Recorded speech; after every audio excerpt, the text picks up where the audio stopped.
Hello and welcome, ladies and gentlemen, my name is Crash, and today we're checking the two brand new manga that just released in weekly Shounen Jump and judging them by their first chapter.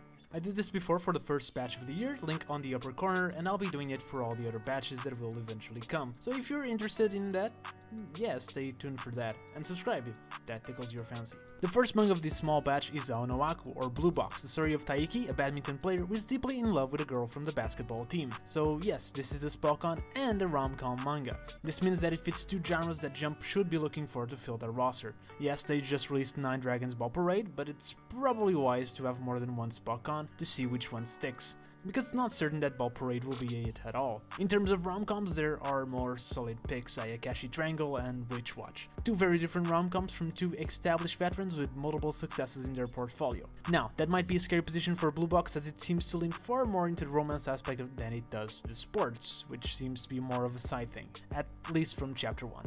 So, how does it fare against the other two? Well, we should note that it's not hard to be better than Ayakashi Triangle in my opinion, Witch Watch is a real opponent, and it's been pretty fun since it started. But even then, I think Blue Box is without a single doubt the best of the three.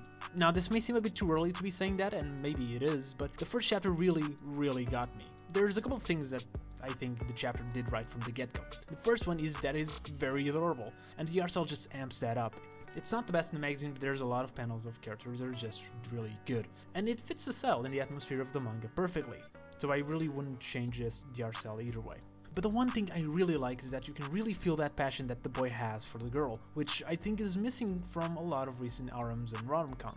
Not all of them for sure, but for example, with the last big rom-com in Jump, We Never Learn, which I adore, there's never that feeling that Naruyuki loves any of the girls, and I would say the same of Kidoplatz, honestly. With that said, Witch Watch and Ayakashi Triangle do try to have this dynamic.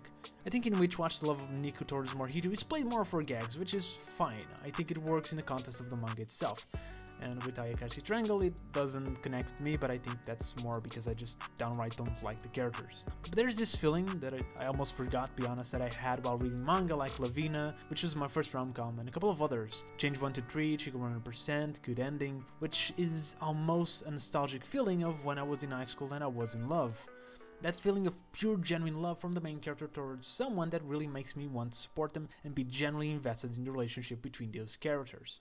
It's that feeling that I forgot I needed and missed that Blue Box just scratched perfectly. It made me want to go back and read a bunch of other rom-coms, honestly, just so I can get more of it. And yes, to start, it's another one of those love at first sight, though there is a sweet story behind that. When the two characters do get to interact, however, there's undeniable chemistry and cuteness between them. There's also another girl introduced who should keep the love triangle or even RM optional doors open, just in case. But this does not seem to be the kind of manga that would benefit much from a harem road, even a non-edgy harem road. I think it should focus on these two. With that said, the little that we had between Taiki and his childhood friend Ina also was pretty good. I really liked their dynamic as well. In terms of sports, there is not that much to say. The main thing in this chapter was to show that these characters are very much passionate about their own sports. Shinatsu, which is a girl, is shown throughout this first chapter to be incredibly dedicated to basketball. And while the point of the chapter is very much on that, we do get a glimpse of Taiki's love for badminton that I like to see explored more. Especially because I was also part of the middle school badminton club, and it was honestly the most fun sport I played. Just the feeling of hitting the shuttle with my racket was so satisfying. It's an underrated sport, really. But yeah, just one last thing I want to bring out about Blue Box is the characters' faces, which is the thing I generally give the most importance to in terms of art. I always prefer a manga that can show me what the characters are feeling throughout the art rather than one that is intricately detailed on backgrounds or clothes or whatever. And in Blue Box, this is where the art really shines. We get to see these characters in love, sad, happy, lost in thought, and it's always easy to connect and understand to those emotions just through the expressions of these characters. And I love it. I really love everything about this first chapter. I got nothing bad to say. I really hope for this one to be a big success and that I get to follow it for years. That leads us to the second manga of this batch, Candy Flurry. Now, even before Candy Flurry started, people were already showing some concerns, mostly because the double spread that leaked looked eerily similar to Zipman. Now, to be fair to Zipman, that actually was a pretty cool double spread and probably the highlight of the entire manga.